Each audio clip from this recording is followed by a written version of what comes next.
Hello everyone. It has been a few weeks since Patrick and I made the video in which we discussed the deplorable situation that is going on with disabled individuals being unjustly placed into nursing homes. Since then we have been trying to find out where the man who was featured in articles in numerous news outlets, and brought this situation to our attention, was placed. He has a severe form of cerebral palsy and is wheelchair bound. The reason why I really wanted to find him was because, like me, he also cannot communicate verbally, and I just felt I needed to visit to let him know he has people who care even though we do not know him fully, but in our hearts I felt that I needed to say hello and make him know that we were doing all that we could to raise awareness of the situation. I can relate to the frustrating feeling of not being able to communicate like most. It really is very difficult, especially when people do not know how to communicate with you. It can drive you mad. I realized that this man was someone that I went to my very first college with, and that made me more determined to find him.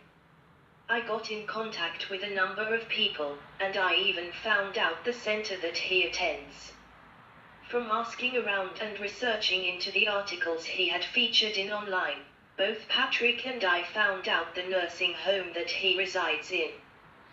The guy is called Michael and I was determined to visit him. Yesterday Patrick and I were in the area of the nursing home, so we went and paid him a visit.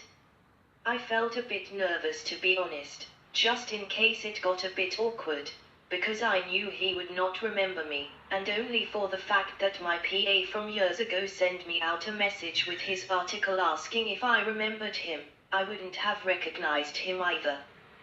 But she got my memory going. It has been over 10 years since I went to that college. It made me sad to think that after college, with all the other amazing things I have done, particularly in recent years, Michael did not have the same opportunities as me. A lot of times in the self-help and self-development world we hear people talk about rising above and overcoming life obstacles, which sounds great, and works for a high percentage of us and others we know. However, we fail to acknowledge that there are certain individuals whose obstacles are so great, that despite whatever level of determination is applied, the obstacle seems too huge and too immovable that prevents any changes from occurring. Michael has been a resident in the nursing home for the last 10 years. He has to fight all the time for the life he deserves. Living in a nursing home is not a life he deserves. He has done nothing wrong, but is being treated as if he has. When we went up to Michael, rightly so, he did not remember me, but we saw in his face that he was happy we made the effort to visit him. He was placed in front of the TV among elderly people. He had nothing to communicate with, but luckily he had good expressions and could answer yes or no with head movements. We could tell he was enjoying the chat. As we were chatting to him, I saw another guy wheeled in, and I knew him from the IWA discos I attended years ago. He was not in a wheelchair back then and was full of life. My heart really went out for him. He was just wheeling around looking so sad. He wheeled himself out to the corridor, then a few minutes later a nurse wheeled him back in. He looked like he was just ready to bawl his eyes out. He was so down. As we were chatting away to Michael, one of his PAs came in to take him out for a pint. She told us that we are welcome to join, but we couldn't at the time, unfortunately. We will definitely arrange it however. I felt that the PA was just as delighted as Michael when she seen that he had visitors. When Michael left, we went over to the guy who I recognized from the IWA. Thankfully he remembered me. He told us about how he really does not like being there. He has been there a year and a half. He was very impressed that I have a book. Both Michael and him would like it in audio, so that's my plan. I know a few other people who would prefer the audio version too. We had a cake in the car which I had got for my brother and his partner's birthdays. They visited Friday night. I had gotten 2 cakes and we only ate the one, so I wanted to give the other cake away to someone who would appreciate it, so I thought let's give it to this guy. It was as if we had given him gold, he really loved it. We will definitely go back and visit them both, and make life feel a bit normal, even if just for a bit. It was about letting the people who are in that situation know that they have people fighting for them, and who want to be there for them. Be grateful for what you have. Yesterday was a real eye-opener for both Patrick and I. Please share and let's keep supporting the disabled, who deserve better. Thank you for watching.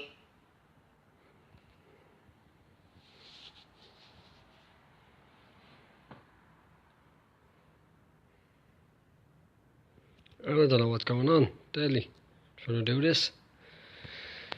Hey everyone. Yeah, so as Tracy just said there yesterday, me and Tracy went up to see Michael, and it just so happened that we recognised another guy from the IWA who we both actually knew from years ago, and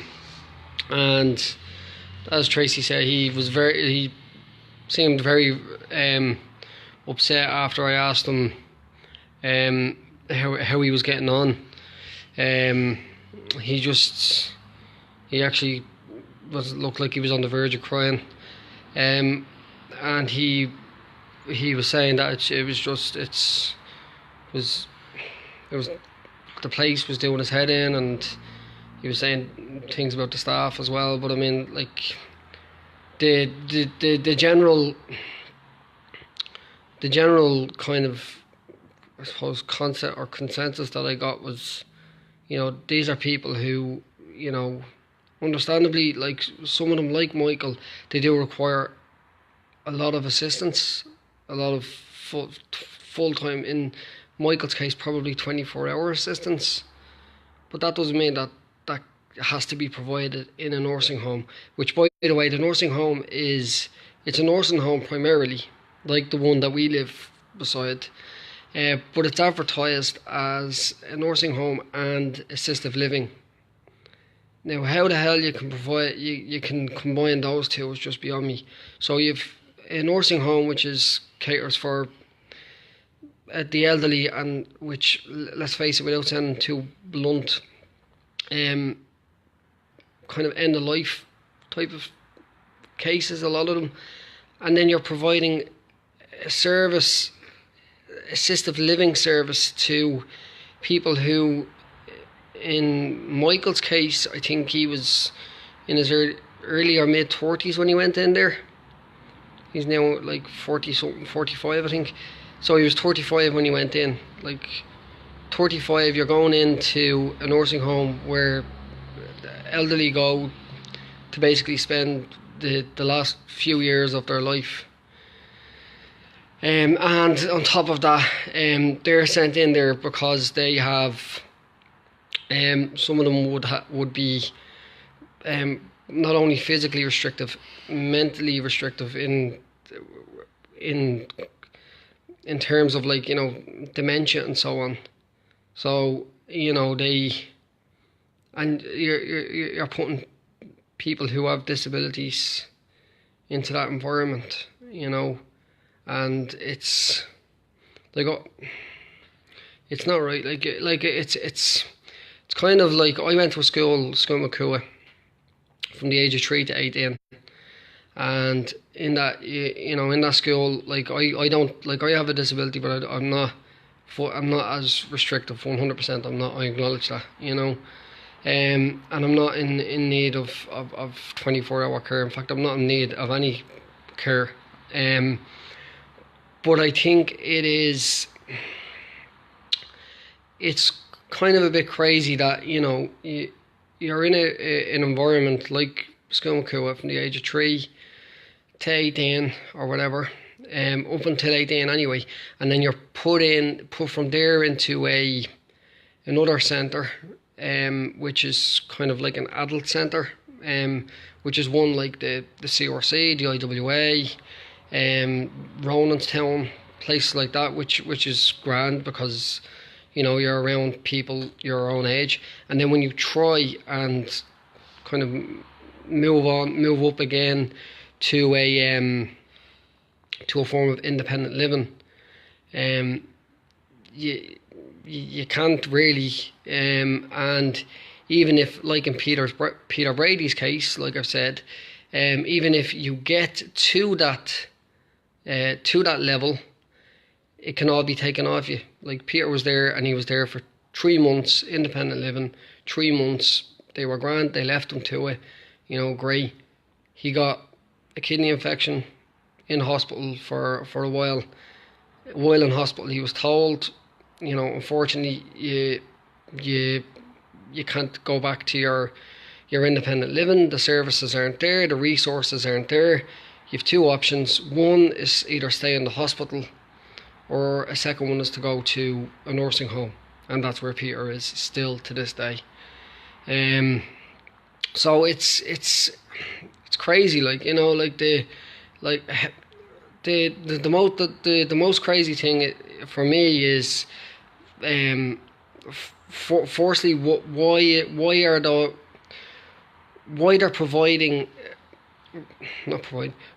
are they combining assistive living services with nursing home services? You know, why? It's one or the other. You know, like a nursing home is completely different to what disabled person requiring assistive living or you know, services requires. You know, a nursing home is a completely different thing, and it's wrong combining those two things and expecting people who are in their 30s to go be going into a nursing home with people in their 70s plus, you know, who have in some cases dementia and other things wrong with them.